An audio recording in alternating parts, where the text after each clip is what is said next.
So today they're calling for 6 inches of snow here, so I thought it would be a great day to make a snowman. So to get started with this craft, you're going to need a material. I'm using a really fuzzy material, but you wouldn't have to. Any type of cream type of material that you'd want to use. I really liked this material and I had it left over. Some black felt, some orange felt. You don't need much orange, it's just for his nose.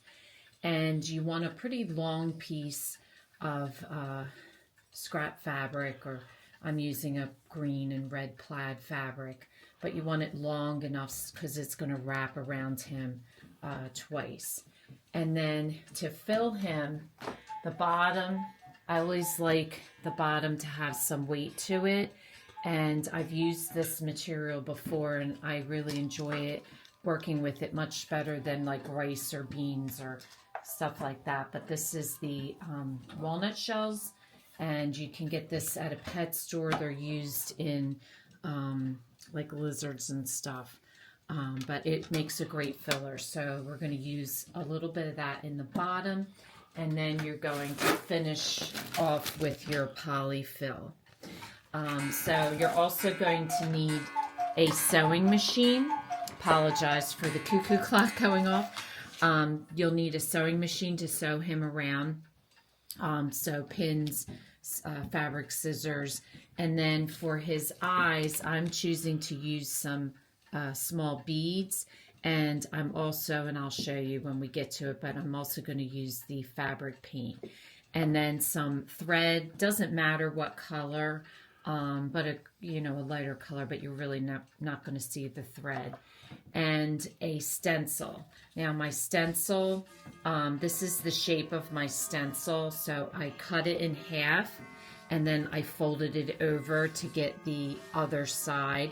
And you'll notice the bottom is a pretty wide flat piece, and that way he's kind of narrow, but he's flat, so he's going to sit really nicely. So that's the shape that you're looking for when you cut it out, and I just did it by hand.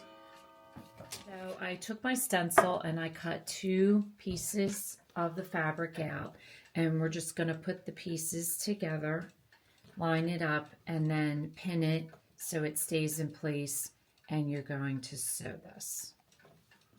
So you're going to start your sewing at the top of his head, and you're going to end on the other side, leaving a small gap because that's what we're going to use to reverse it and to fill it.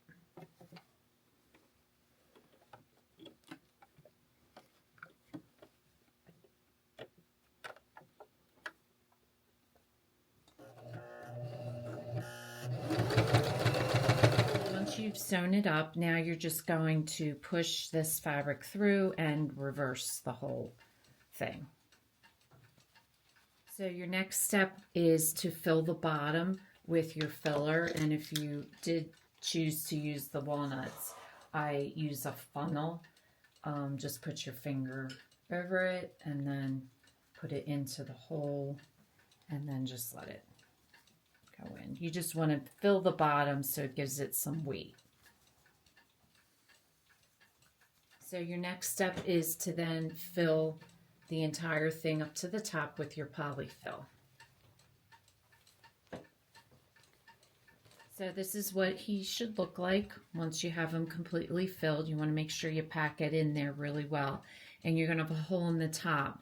Now we're going to use the hot glue gun, and we're basically just going to glue the top of his head down because his hat is going to cover the top. So I'm not even going to worry about sewing it. I'm just going to hot glue it down so that it's sealed. Now the next thing we're going to do is make his scarf.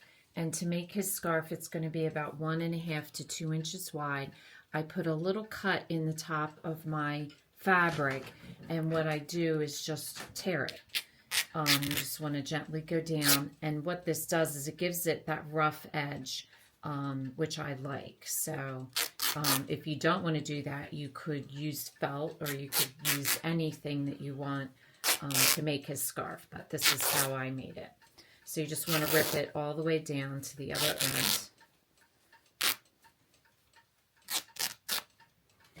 And then his ends, you do the same thing. You just want to make a cut with your scissors and then rip it across so that way the whole thing gets that rough edge.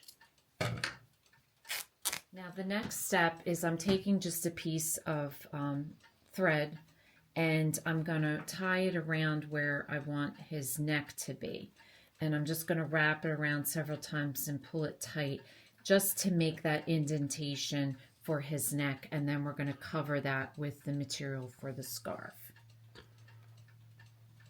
So this is what his neck looks like after you do the thread.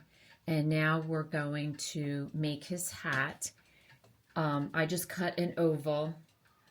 Cut it an oval, not a circle. I think the oval looks better. So that's going to be the top of his hat. And we're going to hot glue it, like I said, down so you're not going to see that seam at the top. And then to make his top of his hat, all you're going to do is take a rectangle piece of felt and you're just going to roll it up, and we're going to hot glue the end once we have it rolled up. First, like I said, we're going to hot glue the hat. We'll just put some glue in the center and just stick that down on his head. And then to do the roll, you're just going to start at the one end and just tightly, as tight as you can, roll it up. And then when you get to the other end, don't put your hot glue at the very end because it tends to like squish out a little bit. So you want to have it in a little bit and just run a strip of hot glue and then roll into it like that, and then just hold it for a minute till it's secure. I'm going to take our roll and we're just going to put hot glue on it and stick it to the center of the top of his head. The next thing we're going to do is wrap our scarf. So you're going to fold it in half, take that half center and put it right at the side. And you don't want to tie it too tight because you want to get like a bulky scarf. So you're just going to wrap it around itself and bring it around to the other side and then just tie it like cross it over, pull this one up through, and you just need one crossover like that, and that'll be his scarf. And then you're going to have to trim off, if you have it longer, just trim off the ends exactly the same way, just a little cut and tear your fabric. So ideally, if you are shopping for his eyes and want to use beads, ideally you'd want to use a bead that doesn't have a hole in it. But I had all these beads, and so I wanted to use these. So I'm going to show you what I do to fill the hole. But using the flat half bead, if you're buying supplies to do this craft, that's what I would really use. But in this case, since I have all these beads, I'm just going to go ahead and use that. And then you just want a triangle flat on two sides to use for his nose. So the first thing we're going to do is glue on his eyes and his 3 buttons using a little bit of hot glue. And if you're using beads, I recommend you use a pair of tweezers to hold your bead. That way you're not burning your fingers.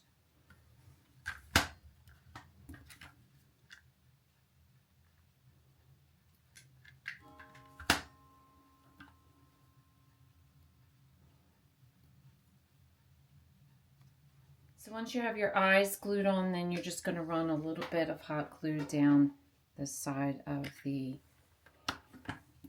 nose, and you're going to glue that right between the eyes. So now you could leave him just like that, but I personally am bothered by his eyes having the hole. So I had the puffy paint, so all I'm going to do is just put a little bit of puffy paint right into the hole of the eye, and that just seals it up. So that way you have a solid eye. I'm not doing it for the buttons. The buttons didn't bother me, but I like to have the solid eye. So So hopefully you love snowmen as much as I do. I think he's going to make a perfect addition to my snowman collection, and he was really easy to make. So if this is your first time watching, welcome, and please don't forget to subscribe. If you want to receive future notification of posts, hit the bell, and if you like this video, please give us a thumbs up. Thanks for watching, and we'll see you again soon.